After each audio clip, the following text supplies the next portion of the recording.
Ladies and gentlemen, ensure your phones are switched off and take your seats for the Punctuation Show.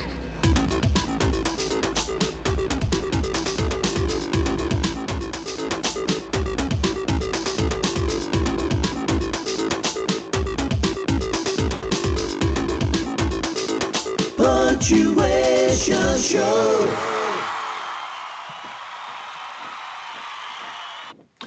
Well, hello there and welcome to the Punctuation Show April free edition.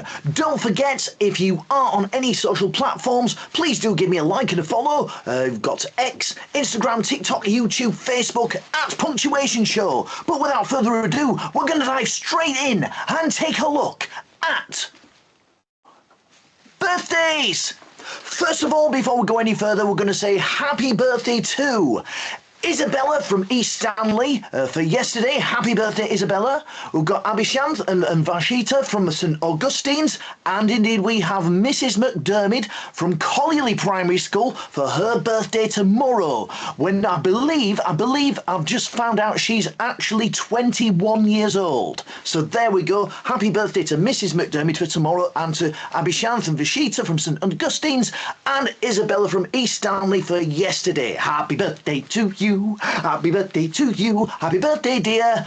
Insert the name from your person from your school here. Happy birthday to you. Right, and now we're going to take a look at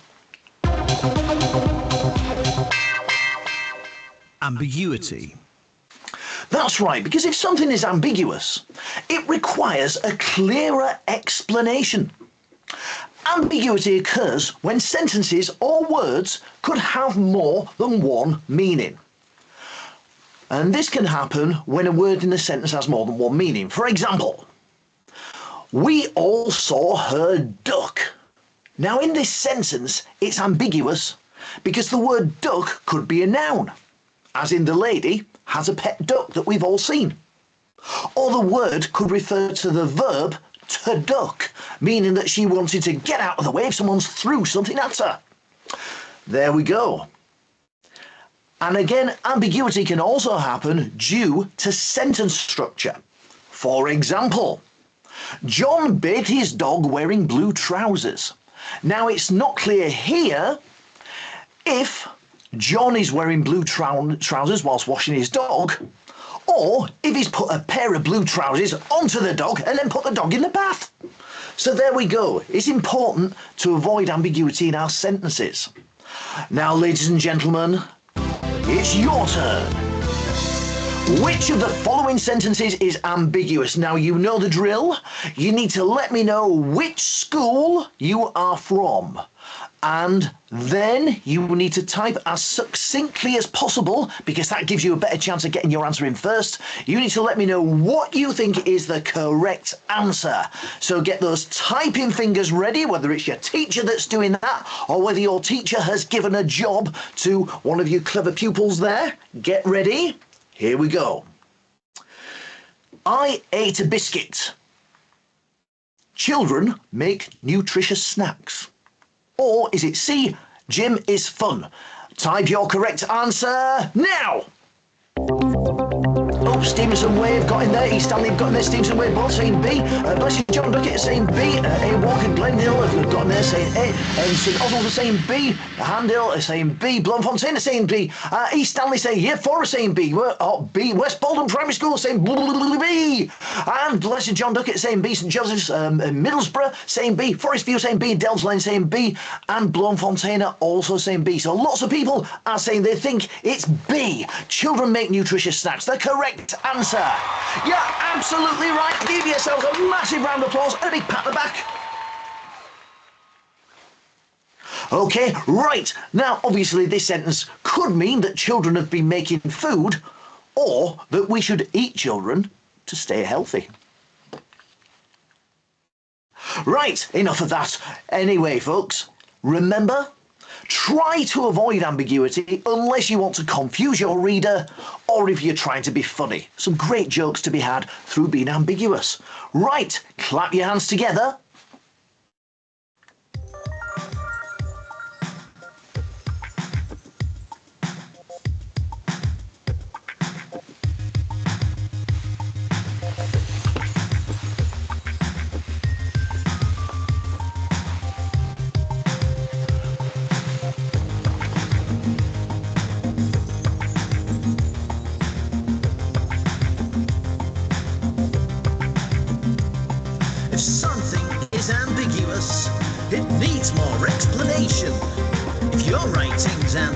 ambiguous, your reader needs clarification. Ambiguity can occur due to more than one meaning. So make sure that you concentrate, you can't be daydreaming. Ambiguity can cause misunderstanding. Avoid it and make sure that your sentence structure's outstanding. Ambiguity can cause misunderstanding. Avoid it and make sure that your sentence structure's outstanding. Ambiguity can be caused because a word has more meanings. It might be a verb or even a noun that confuses how we're reading. It could be a sentence structure that maybe because it's an issue. If it could be taken in two ways, then perhaps we need more of a clue. Ambiguity can cause misunderstanding. Avoid it and make sure that your sentence structure's outstanding. Ambiguity can cause misunderstanding. Avoid it and make sure that your sentence structure's outstanding. We can be ambiguous, intentionally, perhaps humorous. It causes confusion, you get to laugh. The examples are numerous. Other than that, it's a bad idea. So make sure that your message is clear. Get your point across to people in the way that you want them to hear. Ambiguity can cause misunderstanding. Avoid it and make sure that your sentence structure's outstanding. Ambiguity can cause misunderstanding. Avoid it and make sure that your sentence structure's outstanding. Ambiguity can cause misunderstanding. Avoid it and make sure that your sentence structure's outstanding. Ambiguity can cause misunderstanding. Avoid it and make sure that your sentence structure's outstanding.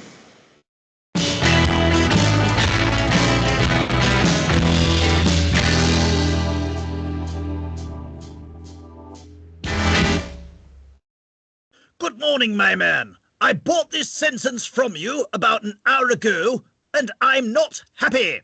What seems to be the problem, sir? I'll tell you what the problem is. It's ambiguous, that's what. What on earth do you mean? It's a perfectly good sentence.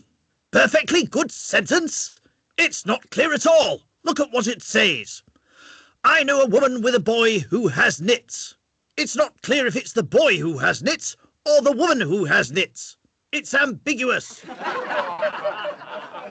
Well, I suppose I'll have to replace it then. Thank you. If you want anything done here, you have to complain so you're blue in the face. I never wanted to sell sentences, you know. I wanted to sing. Well, you should have worked harder at school then.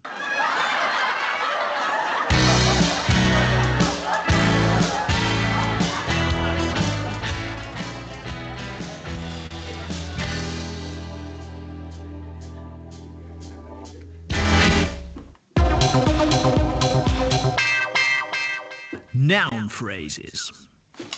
Now then, folks, a noun phrase is a group of words with a noun as its most important word or the head of the sentence.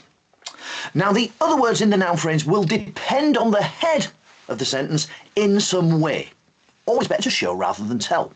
So noun phrases can be different sizes, but essentially they serve the same purpose within a sentence. For example, the woman, noun phrase there, was nice. Or we can make a longer noun phrase, the woman who we met at the party was nice. Both of the sentence openings are noun phrases with the woman as the head of the sentence. Now you can build a noun phrase by adding words before it. For example, cars are lots of fun. Convertible cars are lots of fun. New convertible cars are lots of fun. Clearly, the words in yellow are the noun phrase. There we go. Or we can put our noun phrase, or we can build our noun phrase by putting words after the noun. For example, cars with seats are lots of fun. Cars with leather seats are lots of fun. And it's your turn, folks. Here we go. You know the drill. Which word is the head of the following noun phrase? So the most important word. Remember that? No typing until I say go. Which word is the head of the following noun phrase? The boats with red funnels are very fast. Your time starts now. East Stanley is saying the boats, John Bucket is saying the boats, so there we go, Forest View is saying boats, so we've got East Stanley here, Paul saying the boats, Westview is saying the boats, St Joseph saying boats, Bear Park saying boats, Morning Bear Park, Glendale is saying boats, Bloemfontein, year three getting involved, why not? And they're saying the boats, so there we go, Dells Lane is saying boats, Handale is saying the boats, East Stanley Primary School again is saying the Forest View Primary is saying boats, Bloemfontein is saying boats again, West Bowland Primary School is saying boats. Another one, Bloemfontein boats and Handale saying boats. Let's see if we're correct. Yeah, absolutely right. It's boats. Boats is the head of that noun phrase, the most important word. Give yourselves a big round of applause and a huge pat on the back. Right. Now remember, folks, check the noun that affects the verb to find the head of the noun phrase. Here we go. Any country and western fans get those cowboy hats on? Go! Noun phrases can vary in size in a sentence, with each extra word having a sense of dependence. All the words love to be next to the noun. A noun phrase is the most important phrase in town. If it's ever lost, then it needs to be found. It wouldn't be the same if the noun phrase wasn't around. A noun phrase is a group of words with a noun as its head, or we could say the most important word instead. Other words in the phrase will rely on the noun, cause it wouldn't be the same if the noun phrase wasn't around. Additional words can come before or after. Get them added in, cause it really doesn't matter. It really is quite easy, so there's no need to frown. We can add words before or after the noun. If it's ever lost, then it needs to be found. It wouldn't be the same if the noun phrase wasn't around. A noun phrase is a group of words with a noun as its head, or we could say the most important word instead. Other words in the phrase will rely on the noun, cause it wouldn't be the same if the noun phrase wasn't around. If we add lots of words, the noun phrase is expanded. We can keep adding, only one thing is demanded, that the other words will in some way depend on the noun. So double check and you will see just what's going down. If it's ever lost, then it needs to be found, cause it wouldn't be the same if the noun phrase wasn't around. A noun phrase is a group of words with a noun as its head, or we could say the most important word instead. Other words in the phrase will rely on the noun, cause it wouldn't be the same if the noun phrase wasn't around. Wouldn't be the same if the noun phrase wasn't around. Wouldn't be the same if the noun phrase wasn't around. Wouldn't be the same if the noun phrase wasn't around.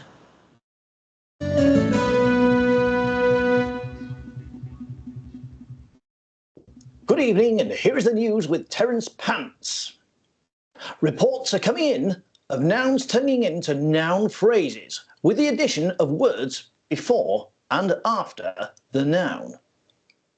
In some cases, the reported growth is causing the noun phrases to become expanded. We spoke to city expert Thomas Trousers about his opinion on these developments. Hello, Terence. Well, this is great news for the country and should lead to some enhanced description everywhere. More news later.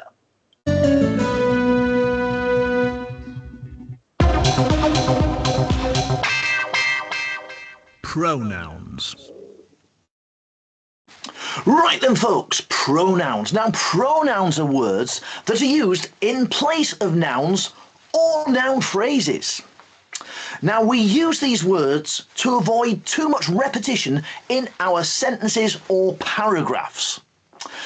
The most common type of pronoun is the personal pronoun. They're divided into first, second and third person. For example, I, first person singular. You, second person singular. He or she, third person singular.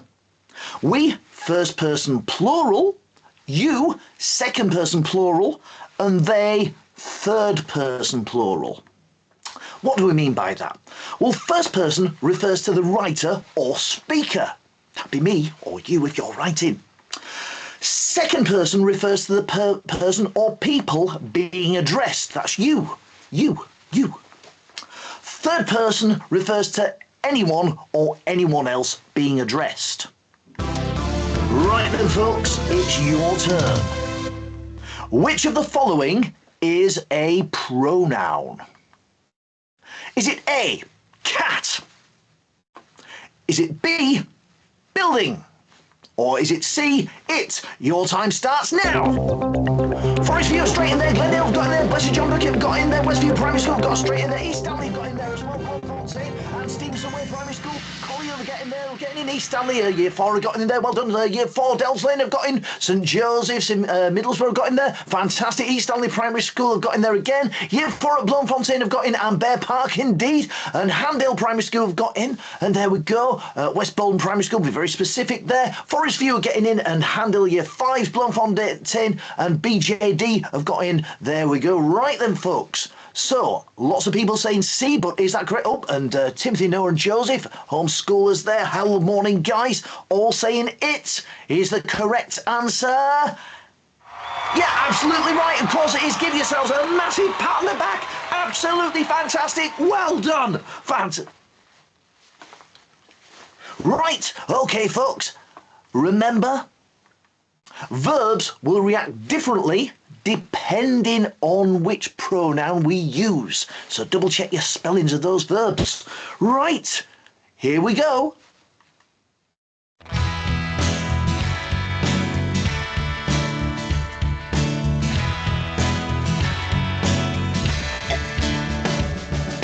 Pronouns are a type of word that replace noun phrases or nouns.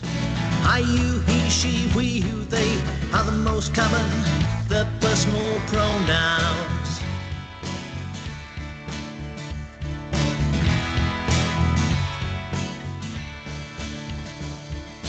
Pronouns help to avoid repetition, and that really is a great proposition. Let's hope this song will give you some tuition and help you on this learning mission.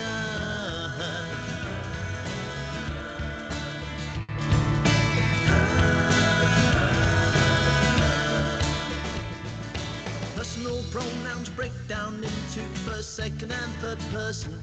It refers to who is being addressed. You don't need to be a brain surgeon.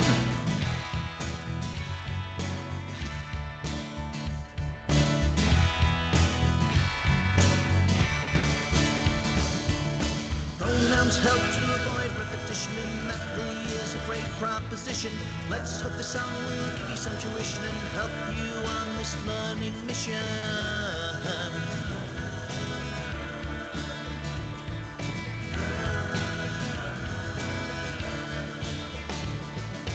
Verbs react differently depending on the pronoun used. Simply conjugate your verb if you're starting to get confused.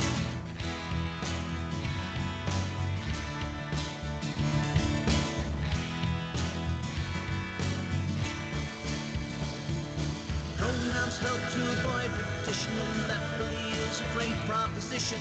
Let's hope this song will give you some tuition and help you on this learning mission.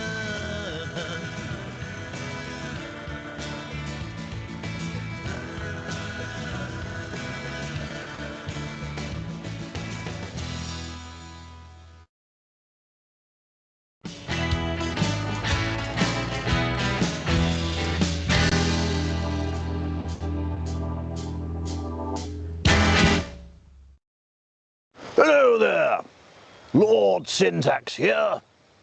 One of our traditional country ways is shooting to get rid of pests. One of those pests, pronouns. Those little words that go around replacing nouns or noun phrases in sentences to avoid repetition. Anyway.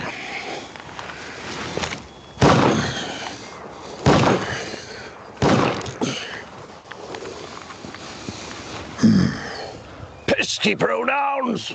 Now get off my property.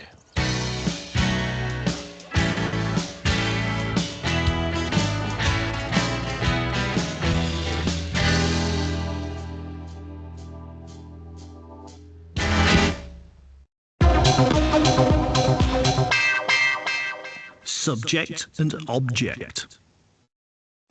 Right then, folks. Subject and object, two words that relate to nouns. The subject of a sentence will normally be a noun, a pronoun, or a noun phrase. We would expect the subject to go before the verb. The subject is generally what the sentence is about. Think about your lessons. They all have subject. A maths lesson will be about maths. An English lesson will be about English because they are the subject of that lesson. Sentences are exactly the same. An object will also normally be a noun, pronoun, or noun phrase. Now, objects typically come after the verb and are affected by the verb. So a subject can affect the form of a verb. For example, a subject can affect the form of its verb. So I am. You are. Right then, folks, it's your turn. And we need you to tell us the answer to the following question. Find the subject and object in the following sentence. Toby's mother bought some cereal. Your time starts now. Bit of a puzzle. Oh, there we go. Seems to say subject, Toby, object, cereal. I think that's a good one. There we go. East Stanley getting on with it. Year 5. Well done. There we go. Fantastic. Lots of people saying cereal. Don't forget subject and object. Okay.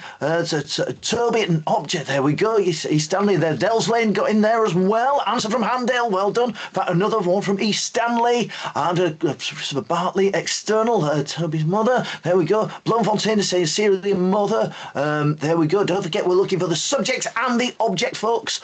Toby's mother and object cereal. Bloemfontein cereal and subject. And there we go. Toby's mother subject. There we go.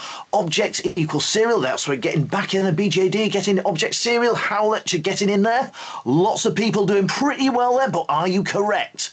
Yeah, absolutely right. Toby's mother is the subject. Cereal's your object. Give yourselves a massive round of applause and a pat on the back. Absolutely brilliant, folks. Now remember, we can leave out the subject if the sentence is a command. For example, sit down. That's a command. We're being bossy. We're telling people what to do. And the subject of you, which is generally who we would be talking to, isn't needed, but it is understood. If I say sit down, you generally think I'm talking to you. Oh, yes, you at the back. Sit down. Right. Okay. Any rappers in the house? Here we go.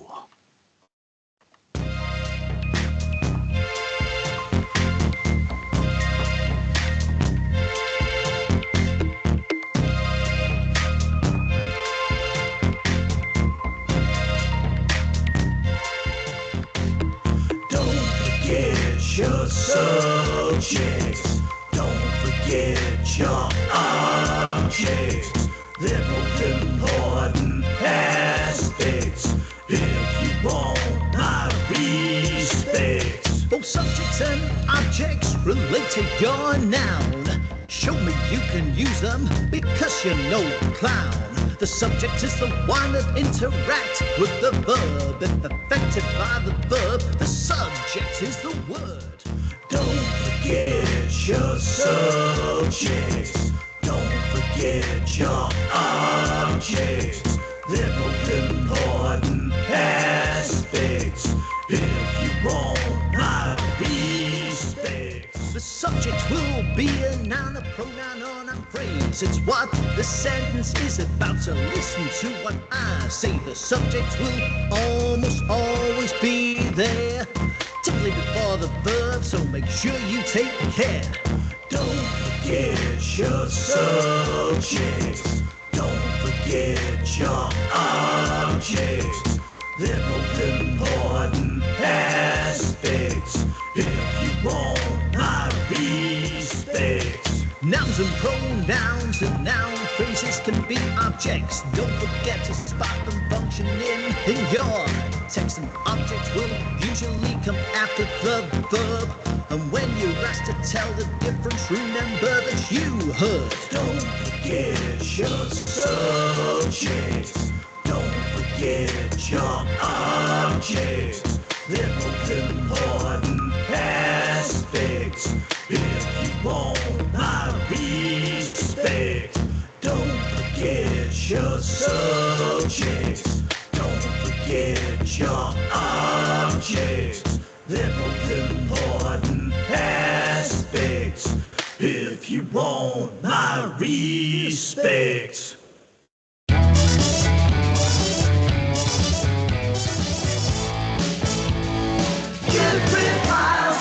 Well, hello and welcome to the Jeffrey Pyle Show. On today's show, we're talking to word classes divided. Could we welcome the objects to the stage? And what seems to be the problem? It's the subjects who don't know who they think they are. I've seen them interacting with verbs as though they're something special. Please welcome to the stage the subjects. And what's your story? We just don't want their sort around. We don't need them in our sentences. Come on, guys, you're all nouns after all. Security!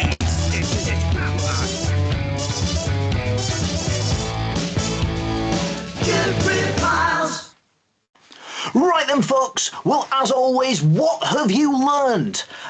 Go to the punctuationshow.com/quiz and get yourselves tested on all of those terms that we have been covering. And don't forget to sign up for the SAT special on Friday the 9th of May. So Friday the 9th of May, I will be letting your teachers know.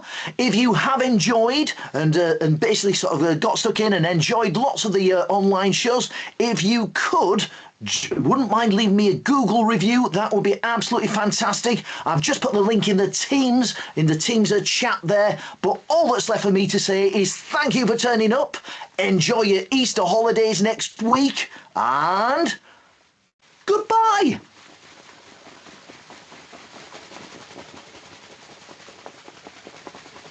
Thank you very much. Thanks, Bear Park. Thank you very much, Louise Robinson. Thank you very much. Thank you, East Stanley. Goodbye. Thank you very much, everyone. Thank you. Goodbye. Goodbye.